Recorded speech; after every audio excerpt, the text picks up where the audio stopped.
Hi friends, this is Mahesh. Welcome back to my channel Telugu local facts. ఈరోజు నేను మరో interesting బయోగ్రఫీతో మీ ముందుకు వచ్చేసా. అండ్ ఇంతవరకు మీరు నా ఛానల్ సబ్స్క్రైబ్ చేసుకోకపోతే ఇప్పుడే సబ్స్క్రైబ్ చేసుకోండి. ఇలాంటి ఇంట్రెస్టింగ్ వీడియోస్ మీరు ఎప్పటికీ మిస్ కారు. అండ్ మరీ ఆలస్యం చేయకుండా ఈ వీడియోలోకి వెళ్ళిపోదాం. 1981 డిసెంబర్ 4న మహారాష్ట్రలోని పూణేలో జన్మించారు రేణు దేశాయ్. వీళ్ళ నాన్నగారిది గుజరాత్ అయిన ఉద్యోగరీత్యా పూణేలో సెటిల్ అయ్యారు. రేణు దేశాయ్ గారికి ఒక అక్క అండ్ ఒక తమ్ముడు ఉన్నాడు. రేణు దేశాయ్ గారు పుట్టినప్పుడు మళ్ళీ ఆడపిల్ల పుట్టిందని హాస్పిటల్కి కూడా రాలేదంట వాళ్ళ నాన్నగారు. వాళ్ళ నాన్న ఎప్పుడు కొడుకే పుట్టాలి, తనకు వారసుడు రావాలి అనుకునే ఉండేవారు. అండ్ నెక్స్ట్ అతనికి కొడుకే పుట్టాడు. కొడుకు పుట్టాక రేణు దేశాయ్ గారిని సరిగ్గా పట్టించుకునేవారు కాదు వాళ్ళ నాన్న. వాళ్ళ కొడుకును మాత్రం చాలా గారాభంగా చూసుకునేవారు. అతను ఎన్ని తప్పులు చేసినా అతన్నే ప్రేమించేవారు, అతన్నే ఇష్టపడేవారు. రేణు దేశాయ్ని పూర్తిగా పట్టించుకోవడమే మానేశారు. కానీ రేణు దేశాయ్ గారు చిన్న తప్పు చేసినా సరే వాళ్ళ ఇంటిల్లిపాది తన్నే తిట్టేవారు. అండ్ రేణు దేశాయ్ ఫ్యామిలీ వాళ్ళందరూ high educated, well settled. Renu గారు తన చదువు మొత్తం పూణేలోనే కంప్లీట్ చేశారు. చదువుకున్నప్పుడు కానీ వాళ్ళ ఇంట్లో కానీ ఎప్పుడు కూడా సిగ్గుపడడం, భయపడడం ఏది చేసేవారు కాదట. ఎప్పుడు కూడా ఒక అబ్బాయిలా బిహేవ్ చేసేవారంట రేణు దేశాయ్. తాను ఇంటర్ చదువుతున్నప్పుడు అసలు తాను పుట్టడం వాళ్ళ అమ్మ నాన్నకి ఇష్టం లేదని రేణు దేశాయ్కి తెలిసింది. అప్పుడే తనకు అర్థమైంది భారతదేశంలో ఆడపిల్లలపై ఎంతటి వివక్ష ఉందని. రేణు దేశాయ్కి చిన్నప్పటి నుంచి రిలేషన్షిప్ అంతంత మాత్రంగానే ఉండేది. ఈ విషయం కూడా తెలిసాక వాళ్ళ తండ్రి గారితో అసలు ఉండేవారే కాదు. ఇంటర్లో ఉన్నప్పుడే వాళ్ళ పెద్దమ్మ ద్వారా మోడలింగ్ చేసే అవకాశం వచ్చింది. తన జుత్తు చాలా పొడుగ్గా వదులుగా ఉండడం వల్ల తనకి ఆ మోడలింగ్ అవకాశాలు చాలా బాగా వచ్చాయి. రేణు దేశాయ్ గారు మోడలింగ్ చేస్తా అంటే వాళ్ళ అమ్మ నాన్న అసలు ఒప్పుకోనే లేదు. సో వాళ్ళకి కూడా వాళ్ళ పెద్దమ్మ గారి నచ్చ చెప్పి ఎలాగోలా ఒప్పించారు. సో అలా ఆమె ముంబై వెళ్ళి మోడలింగ్ చేశారు. సుమారుగా ఒక 30 నుంచి 35 కంపెనీల యాడ్లకి ఆమె చేశారు. తను మోడలింగ్ చేస్తున్నప్పుడు ఆమె మొదటి సంపాదన 5,000 రూపాయలు. ఆ తర్వాత నెల నుంచి 30,000, 40,000 అలా 50,000 వరకు ఇచ్చేవారట. సో ఆ చెక్కులన్నీ తీసుకెళ్ళి వాళ్ళ అమ్మగారి చేతుల్లో పెట్టేవారు. సో అప్పుడు అబ్బాయిల కన్నా అమ్మాయిలు కూడా చాలా బెటరే అమ్మ అని చెప్పేవారంట రేణు దేశాయ్. సో అదే సమయంలోన ఏదో పని మీద తన కోఆర్డినేటర్తో కలిసి పూరి జగన్నాథ్ గారు ముంబై వెళ్ళారు. సో అదే టైంలో ఒక ఆల్బంలో రేణు దేశాయ్ గారిని చూశారు. సో నాకు ఖచ్చితంగా తెలుగులో సినిమా చేసే అవకాశం వస్తే మాత్రం ఈ అమ్మాయినే హీరోయిన్గా పెట్టుకుంటా అని అనుకున్నారంట పూరి జగన్నాథ్. సో ఆ వెంటనే పవన్ కళ్యాణ్కి బద్రికథ చెప్పడం, ఆయన కూడా ఓకే చేయడం, ఆ పనులన్నీ చక్కచక్క జరిగిపోయాయి. ఆ తర్వాత పూరి జగన్నాథ్ గారు తన మేనేజర్తో రేణు దేశాయ్కి కాల్ చేయమని చెప్పారు. వెంటనే ఆ మేనేజర్ రేణు దేశాయ్కి కాల్ చేసి విషయం చెప్పారు. అది వినగానే రేణు దేశాయ్ అసలు నేను హీరోయిన్ మెటీరియలే కాదు, నేను జస్ట్ యాడ్ ఫిలిమ్స్ చేస్తా, నేను జస్ట్ మోడల్ని అని చెప్పారంట. అయితే ఆ తర్వాత పూరి జగన్నాథ్ గారు డైరెక్ట్గా రేణు దేశాయ్కి కాల్ చేశారు. సో ఆయనతో కూడా ఆమె అలానే మాట్లాడింది. అలాగే పూరి జగన్నాథ్ గారు 2-3 సార్లు ఆమెకు కాల్ చేసి మీకు చిరంజీవి గారు తమ్ముడు పవన్ కళ్యాణ్తో చేస్తే మంచి అవకాశం వస్తుందని, మీకు ఫ్యూచర్ కూడా చాలా బాగుంటుందని చెప్పి ఆమెను ఒప్పించారు. ఆ తర్వాత రోజు రేణు దేశాయ్ గారు పూరి జగన్నాథ్ గారికి ఫోన్ చేసి, సార్ షూటింగ్కి ముందే నేను హీరో గారితో కొంచెం మాట్లాడితే షూటింగ్లో నాకు కొంచెం ఈజీగా ఉంటుంది కదా, అలవాటు అవుతుంది కదా అన్నారంట. అదే సమయంలో తమ్ముడు మూవీ షూటింగ్ రామనాయుడు స్టూడియోస్లో జరుగుతుంది. సో అక్కడే మొదటిసారి రేణు దేశాయ్ గారు పవన్ కళ్యాణ్ని మీట్ అయ్యారు. ఆయన చూడడం కూడా అదే మొదటిసారి. అప్పటికే పవన్ కళ్యాణ్ 4 సినిమాలు చేశారు. తొలి ప్రేమ చాలా బాగా హిట్ అయింది. అయినా సరే నార్త్ వాళ్ళకి పవన్ కళ్యాణ్ కోసం అంతగా తెలిసేది కాదు. అప్పుడే పవన్ కళ్యాణ్ అంటే ఏంటో రేణు దేశాయ్ గారికి తెలిసింది. ఆయన స్టార్డమ్ అంటే ఏంటో తెలిసింది. 1999లో బద్రి సినిమా షూటింగ్ మొదలైంది. అప్పటికి రేణు దేశాయ్కి 18 సంవత్సరాలు మాత్రమే. బద్రి మూవీ షూటింగ్ మొదటి షెడ్యూల్ అవగానే ప్రభుదేవ గారు తమిళంలో చేస్తున్న జేమ్స్ బాండ్ సినిమా కోసం రేణు దేశాయ్కి అవకాశం వచ్చింది. కానీ ఆమెకు తమిళంలో ఎవరు తెలియకపోవడంతో బద్రి సినిమా కెమెరామెన్ మధుని అడిగి తెలుసుకున్నారు. ఆ ప్రొడక్షన్ హౌస్ కోసం తెలుసుకున్నారు. సో అన్నీ ఓకే అయ్యాక జేమ్స్ బాండ్ సినిమాలో కూడా ఆమె నటించడం మొదలుపెట్టారు.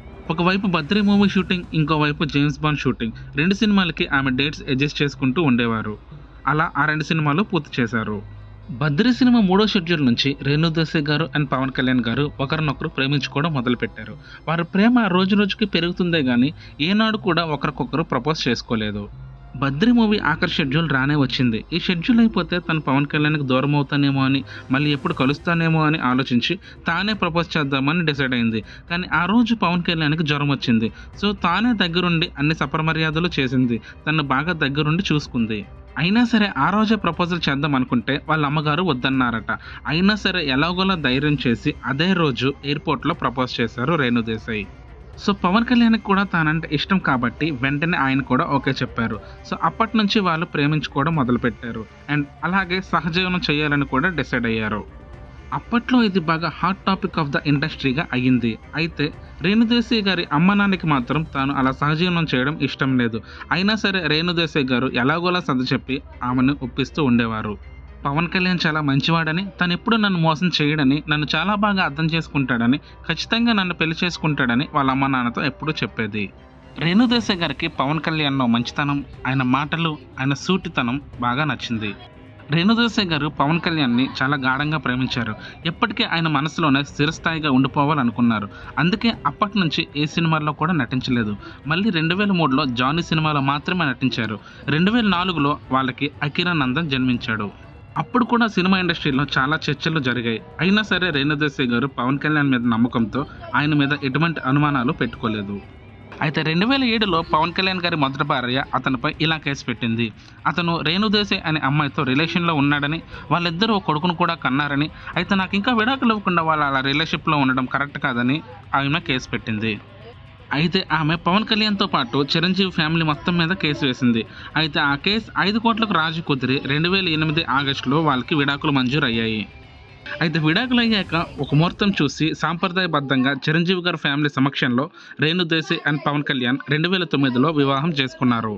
అయితే ఈ వివాహానికి కేవలం 20-30 మంది బంధువులు మాత్రమే ఆహ్వానించారు.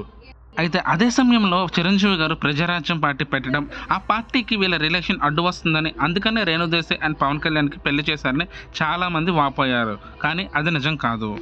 అయితే ఇన్నాళ్ళు వాళ్ళ సహజీవనానికి అడ్డుకట్ట వేసేందుకే మేము పెళ్లి చేసుకున్నామని వాళ్ళిద్దరూ చెప్పుకొచ్చారు. అయితే ఆ తర్వాత సంవత్సరం వాళ్ళిద్దరికి ఆద్య అనే అమ్మాయి జన్మించింది. అయితే అప్పుడు పవన్ కళ్యాణ్ తన రాజకీయ జీవితంలో చాలా బిజీగా ఉండేవారు.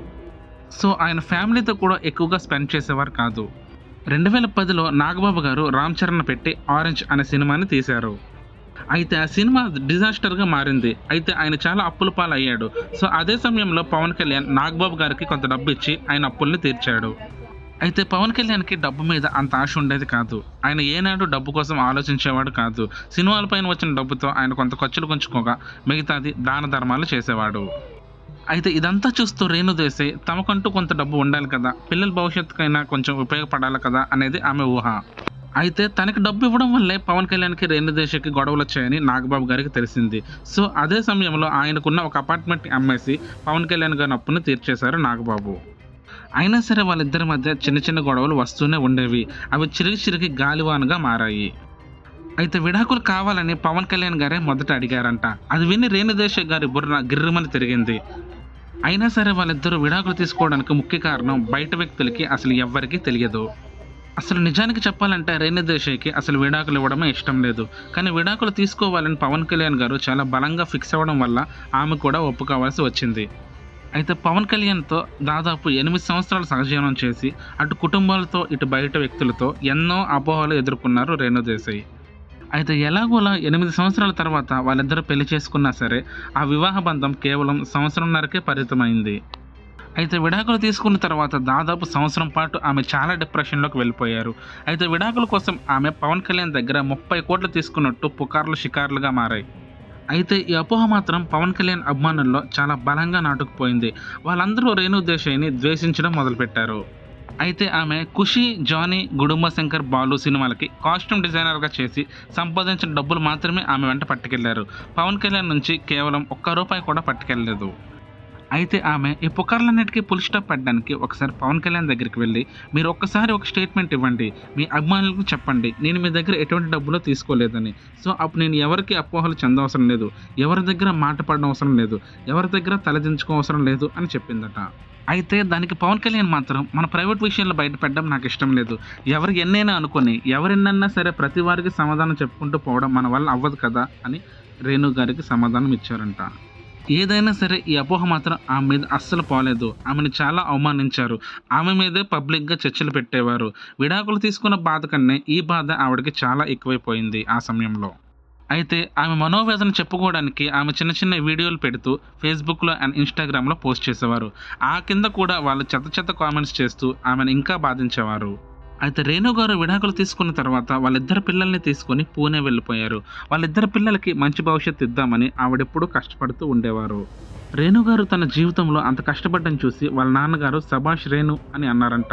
సో తనని పూర్తిగా అర్థం చేసుకునే సమయంలోనే వారు ఈ ప్రపంచాన్ని విడిచి వెళ్ళిపోయారు. 2014లో పవన్ కళ్యాణ్ జనసేన పార్టీ పెట్టినప్పుడు ఈ విషయం రేణు దేశాయ్‌కి చెప్పారు. ఆమె ఆల్ ద బెస్ట్ కూడా చెప్పింది. పవన్ కళ్యాణ్ గారికి వాళ్ళ పిల్లలు గుర్తొచ్చినప్పుడల్లా పూణే వెళ్లి చూస్తూ వచ్చేవారు. అండ్ కొన్నిసార్లు వాళ్ళ పిల్లలే హైదరాబాద్ వచ్చి చిరంజీవి గారి ఫ్యామిలీతో ఆనందంగా గడిపి వెళ్ళేవారు. అయితే తన పిల్లలకి తోడు కావాలని మరో పెళ్లి చేసుకోమని వాళ్ళ పిన్ని గారు పదే పదే చెప్పేవారు. అండ్ వాళ్ళ పిల్లలు కూడా పెళ్లి చేసుకో మమ్మీ అని సలహా ఇచ్చేవారు. సో ముంబైకి చెందిన ఒక ఐటీ ఉద్యోగితో ఆమె ఎంగేజ్మెంట్ కూడా చేసుకున్నారు. సో ఆ విషయం తెలుసుకొని వెళ్ళి ఫ్యాన్స్ పవన్ కళ్యాణే నీ పక్కన ఉండాలి, పవన్ కళ్యాణ్ తప్ప ఎవరిని పక్కన ఉన్నా వాళ్ళని చంపేస్తాం అని బెదిరించేవారు. రేణు దేశాయ్ ఇవన్నీ చూసి చాలా భయపడిపోయింది. అండ్ స్వతహాగా తను ఇన్నాళ్ళు బతుకుతుంది. ఎవరి మీద ఆధారపడకుండా తను స్వేచ్ఛగా తాను బతుకుతుంది. తన పిల్లల కోసమే తాను బతుకుతుంది. సో ఆమె జీవితంలోకి బయట వ్యక్తులు ఎవరు ఇన్వాల్వ్ కాకూడదు. ఇంకా ఆమెను చూసి చాలామంది గర్వపడాలి, చాలామంది ఆమెలా ఎదగాలి. ఎన్ని కష్టాలు వచ్చినా, ఆటుపోట్లు వచ్చినా జీవితంలో ఇలా నెట్టుకుపోవాలి అని ఆమెను చూసి నేర్చుకోవాలి. పవన్ కళ్యాణ్ అంటే రేణు గారికి చాలా ఇష్టం. ఆయన్ని చాలా అమితంగా ప్రేమించింది. కానీ ఆమె కూడా అనుకోని తీసుకోలేదు కదా ఈ విడాకులు. జీవితంలో అలా వచ్చాయి. పవన్ కళ్యాణ్ గారు అంటే ఆమెకు చాలా ఇష్టం. సో ఎప్పుడు కూడా వాళ్ళ ప్రైవేట్ విషయాలు, వాళ్ళ విడాకుల విషయాల కోసం సోషల్ మీడియాలో కానీ, టీవీ ఛానల్స్లో కానీ ఏనాడు ఇవ్వలేదు. అవి తీసుకొని ప్రత్యర్థులు పవన్ని ఓడిస్తారని, పవన్ని బలవంతుడుగా కాకుండా బలహీనుడిగా చేస్తాడని ఈ విషయం ఆయన ఎప్పుడూ చెప్పలేదు. సో ఇది ఇవాల్టి వీడియో ఫ్రెండ్స్. ఇలాంటి ఇంట్రెస్టింగ్ వీడియోస్ కోసం ఇప్పుడే నా ఛానల్ సబ్స్క్రైబ్ చేసుకోండి. అలాగే కింద కనిపించే బెల్ బటన్ కూడా యాక్టివేట్ చేసుకోండి. నేను నెక్స్ట్ పెట్టే ఇలాంటి ఇంట్రెస్టింగ్ వీడియోస్ మీరు ఎప్పటికీ miss car. Thanks for watching.